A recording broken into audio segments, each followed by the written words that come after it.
रात्री जो पाऊस झाला त्या पावसामुळं पावसासोबत हवा सुद्धा आली। त्या हवेमुळं आंब्याचं, पपईचं असो, लिंबूचं असो, ज्वारीचं, कांद्याचं खूप प्रमाणात नुकसान आहे। आता नुकसान असं आहे की जे बघितलं जात नाही, कारण की आंबा सुद्धा छोट्या प्रमाणात पडलेला आहे। याची मोठी जर लागण झाली तर हा कमीत कमी अर्धा किलोचा आंबा बनतो, पण आज सध्या हा 10 ग्रॅम पण सुद्धा नाही आहे।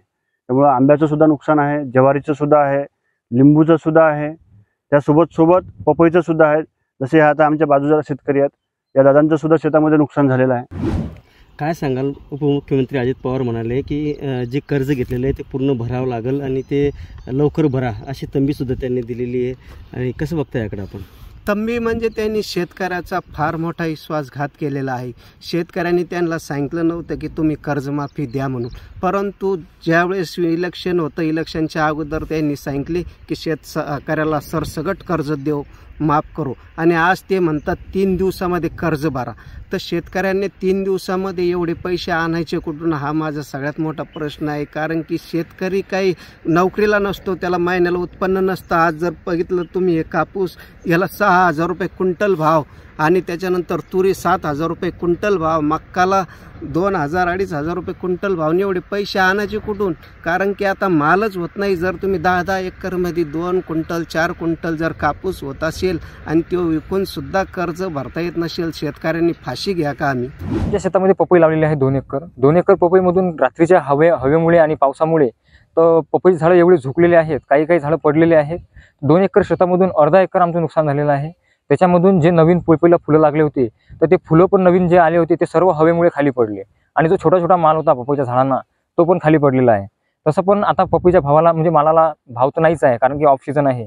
जो माल नवीन आता पुढच्या महिन्यामध्ये विक्रीला येणार होता त्या मालाचं नुकसान झालेलं आहे, आणि जे मोठे झाडं होते त्याचं नुकसान झालेलं आहे। तर असं आमचं म्हणजे अजून जर काही दिवस, अजून 1-2 दिवस जरी हवा जास्त आणि पाऊस वारा वगैरे आलं तर आमचं अजून जास्त प्रमाणात नुकसान होणार आहे।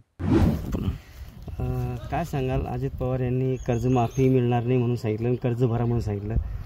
त्यांनीच सांगितलं अगोदर आम्ही कर्जमाफी करणार आहे विधानसभेच्या टायमाला, आम्ही त्यांच्या भरोश्यावर बसलो, आणि आता मार्च शेवटी भरायचं आलं कर्ज मार्च एंडला। त्यांनी 28 तारखेला सांगितलं काय आम्ही भरू शकत नाही, कारण काय तर आम्हाला पगार देणं आहे, आमकं देणं आहे, लाडक्या बहिणीचे पैसे देणं आहे, हे देणं आहे, ते देणं आहे, बरेचसे कारण सांगितले अजित पवारनी। मग मला सांगा, त्यांना इकडं आम्हाला पैसे द्यायला नव्हते, आणि यांना खासदार आमदाराला जे 1 लाखाचे 1,25,25% वाढ ही कोणत्या बेसवर आहे? याला लोकशाही म्हणता का? हे लोक जसं यांच्या मनाला येईल तसं करता, यांना काही पक्ष काही राहिले नाही, आणि यांना विरोधही राहिला नाही।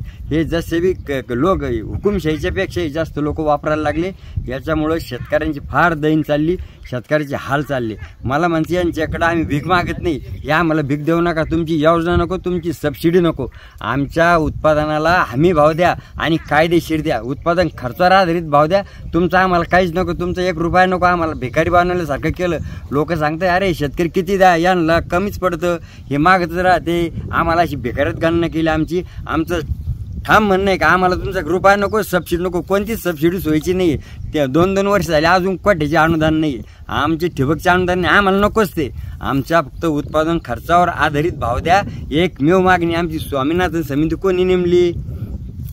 स्वामीनाथन समितीप्रमाणे भाव द्या ना, तुम्हीच नेमली, तुम्हीच तिचं ऐकता, आणि भाव द्याच टायमाला बाजूला होऊन जातं। असं खोटं बोलायचं नाही, नीट वागा आणि शेतकऱ्याला न्याय द्या।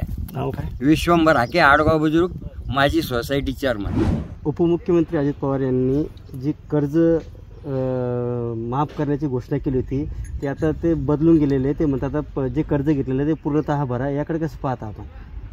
आता ऐन टायमाला त्यांना असं सांगितलं, सुरुवातीला सांगितलं निवडणुकीच्या प्रचारमध्ये की आम्ही सर्व शेतकऱ्याचा 7/12 संपूर्ण कोरा करू, आणि ऐन टायमावर आता सांगू लागले की आता तुम्ही तुमचे हप्ते भरायला तयार राहा, जे काय कर्ज घेतलं असेल त्यांना। आता शेतकऱ्यांना काय करायचं ऐन टायमावर? कुठून पैसा आणायचा? येऊ पैसा एक तर पाणी पाऊस नाही पडला, असा पाणी प्यायची समस्या आहे, जनावरांची सांभाळायचं कसं ही समस्या शेतकऱ्याला सारी, काय करायचं? आता ऐन टायमावर असा मी कुठून पैसा आणायचा गोरगरीब जनतेनं? काय याला काय सरकार जबाबदार आहे? आत्महत्या करायची वेळ आली आता। शांताराम श्रीधर धरणे, अशोक वाटिकेमध्ये राहतो मी। काय म्हणणं?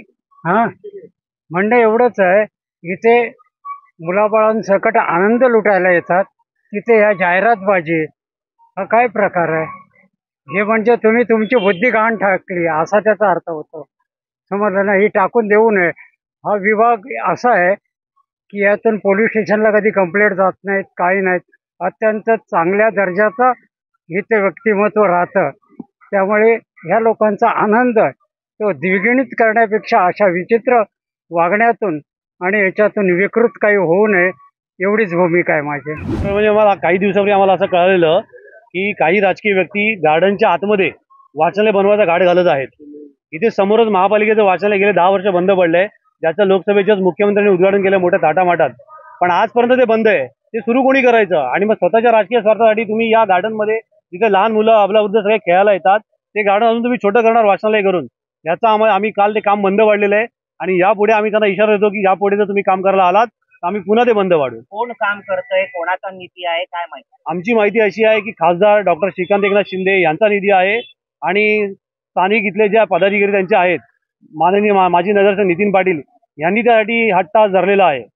जर इथे सगळं व्यवस्थित आहे तर त्या वाचनाला तुम्ही निधी का देत नाही, तिथे पुस्तकं का ठेवत नाही, तिथे अभ्यासिका काय सुरू करत नाही मुलांसाठी? माझ्या मुलग्याची फी आम्ही आता 8,000 रुपये भरले आणि 4,000 रुपये बाकी होते. आज 1 तारीख आहे. माझी पगार 5 ते 6 तारखेच्या दरम्यानमध्ये होते. मी त्यांना बोललो की 2 दिवसात मी तुमची बाकी उरलेली रक्कम देतो, तर तोपर्यंत माझ्या मुलाला पेपरमध्ये बसू द्या.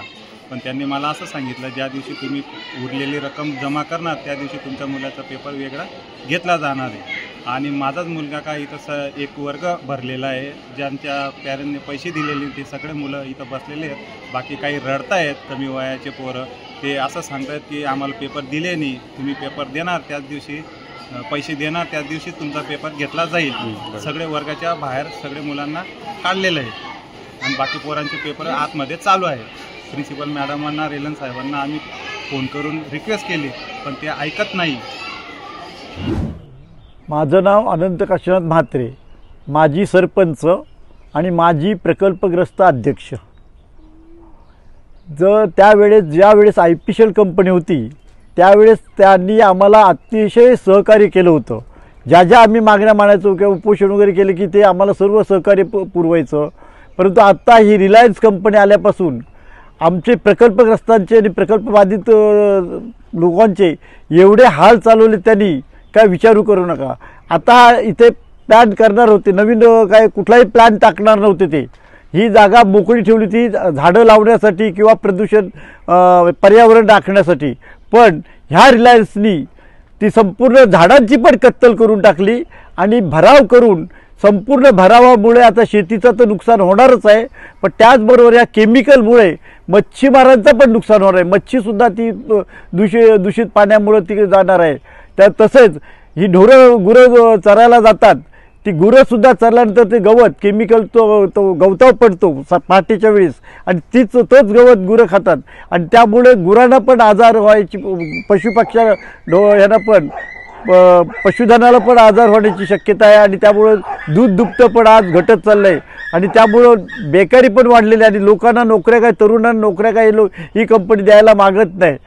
आणि ज्या वेळोवेळी या कंपनीचे पाठीमागे आम्ही धावतो पण ते थुंकी लावण्याचं काम करतात, दुसरं काही करत आश्वासन देतात आणि खेळवत ठेवतात. तेव्हा आता प्रत्येक प्रकल्पग्रस्त हा जागा झालेला आहे आणि जागा होऊन ह्या रिलायन्स कंपनीशी जेवढं सामना करता येतं तेवढं सामना करू. आम्ही यांची लाचारी करणार नाहीत. कुठली परिस्थिती आम्हाला लाचारी नको आहे. आम्हाला हक्क आमचा पाहिजे, आम्हाला नोकऱ्या पाहिजेत. शेतीचं नुकसान होतं दरवर्षी, मग तुम्हाला जर भरावट टाकायचं असेल तर दरवर्षी आम्हाला 1-1 लाख रुपये शेतकऱ्याला एकरी द्या तरी तुम्ही चालेल. पण तुम्ही जर का आम्हाला भराव करून आमचं नुकसान करा, आयुष्याशी आमचा खेळ खेळत असेल तर हे आम्ही कदापि सहन करणार नाहीत. त्याचप्रमाणे आज जो रस्ता आम्हाला शेतकऱ्यांना शेतीत जायचा पाहिजे होता तो पहिला IPCL कंपनी ठेवलेला होता, पण ह्या माजोरी रिलायन्स कंपनीनी तो रस्ता पण 18 फूट सोडून द्या, 20 सोडून द्या, 9 फूट पण तो रस्ता द्यायला मागत नाही. आणि त्यामुळं उद्या भयंकर काय झालं, या गावात काय हानी झाली, कुठं आग लागली, कुठं काय केली, बुद्धवाडीत किंवा काय अग्निशामक दल यायचं असेल तर तो अग्निशामक म्हणजे त्या गाडीला येण्यासाठी पण रस्ता नाही राहिलेला. तेव्हा कुठल्याही परिस्थितीतून 20 फूट ते 30 फूट रस्ता आम्हाला पाहिजे आणि दिला नाही तर रस्त्यावर ज्या ठिकाणी तुमचा भराव चालला आहे त्या ठिकाणी आम्ही पुन्हा आता तर इथं शांततेने आंदोलन आहे आमचं, म्हणजे उपोषण आहे, पण पुढे उग्र आंदोलन पण आम्ही करण्याची आमची तयारीत आहोत. हे मात्र रिलायन्स कंपनीने विसरू नये. अजून आमच्या मागणीमध्ये अजून ज्या आमच्या मागण्या आहेत त्या मागण्यांमध्ये कंपनीने कुठलाही विचार केलेला नाही. आज जवळजवळ कंपनीचा हा जो दूषित पाणी आहे, या दूषित पाणी जो कंपनीचा लाईन फुटलेली आहे आणि त्या लाईनच्या तिथून जो कंपनीचा पाणी जो बाहेर येते दूषित पाणी, त्या पाण्यामुळं गुरंढोरं हे दूषित पाणी पिऊन शनी मच्छीमार हे सुद्धा दूषित पाण्यामुळं सगळा बेदर्द झालेले आहे व गाई गुरंसुद्धा हे सुद्धा सगळे आजारी पडलेले आहेत. अशी परिस्थिती आता इथं निर्माण झालेली आहे. त्याशिवाय आमच्या जे आमचे सुशिक्षित बेकार आहेत, जे लोक BSc डिप्लोमा 10वी पास 12वी पास अशी लोक घेण्याची कंपनीने आमच्याबरोबर मागणी केली होती आणि बोलणी केली होती, तरीसुद्धा कंपनीने त्याचा काहीही विचार केलेला नाही अजूनपर्यंत. म्हणून आज 1 एप्रिल ह्या दिवशी पुन्हा आम्ही इथं उपोषणाला बसलो आहोत आणि हा आमचा संघर्ष चालू आहे. आज शेवगाव या ठिकाणी बस स्थानिक आवारामध्ये जे निकृष्ट दर्जाचं काँक्रिटीकरण झालं आहे त्या संदर्भाने आम्ही सगळ्या कार्यकर्त्यांनी या ठिकाणी आमरण उपोषणाचा प्रशासनास इशारा दिल्यानंतर संबंधित खात्याचे अधिकारी श्री काळभोर साहेब असतील, बळेसाहेब असतील, डेपो मॅनेजर साहेब आहेत, त्यांनी प्रत्यक्ष येऊन कामाची पाहणी केली आणि पाहणीमध्ये त्यांना 100% निदर्शनास आलेलं आहे. काम अतिशय निकृष्ट झाले. निकृष्ट झाल्यानंतर त्याला दुरुस्तीसाठी त्यांनी काही नवीन टेक्निक आम्हाला त्या ठिकाणी समजून सांगितलेलं आहे. पण आमची अशी मागणी होती की ठेकेदारांनी प्रत्यक्ष या ठिकाणी यावं, की जवळपास 1 कोटी रुपये 80-90 लाख रुपये खर्च करून या ठिकाणी गेल्या 3-4 महिन्यापूर्वी झालेलं काम निकृष्ट झालं, की ज्या कारणाने आपल्याला जे धुळीचा त्रास झाला आहे त्यात आबालवृद्ध नागरिक असतील, लहान मुलं असतील किंवा प्रशासन STचे कर्मचारी असतील त्यांना अतिशय या सगळ्या त्रासाला सामोरं जावं लागत होतं. म्हणून आम्ही कार्यकर्त्यांनी या ठिकाणी उपोषण ठेवले. आज अधिकाऱ्यांनी आपल्याला त्याला नवीन मायक्रो काँक्रिटीकरण करून आपण ही धूळ थांबवू. आधीचं वातावरण हे चांगलं होतं. आधीच्या वातावरणापेक्षा आताचं वातावरण लय गढूळ झालेलं आहे. राजनीती, गुंडागिरी, म्हणजे आज लोक किती त्रास मध्ये राहतात आणि हे सर्व आपलं त्रास आहे पॉलिटिशियन लोकांसाठी, बाकी दुसरा काहीच नाहीये. पूर्वी जी मुंबई होती त्याचा हिशोब आता काय तसं राहिलेलं नाही. सगळं सरकार जिस तरह से सरकार को चलाना चाहिए उस तरह से सरकार नहीं चला पा रही है. इसमें ईमानदारी कहाँ दिखा रही है सरकार? आप ये बताइए. सरकार तो अच्छी है, उससे कोई लेना देना नहीं. तो न्यूज मराठी 24/7च्या माध्यमातून तर पाहायला विसरू नका आवाज जनतेचा. रोज रात्री 8 वाजता फक्त न्यूज मराठी 24/7 वर.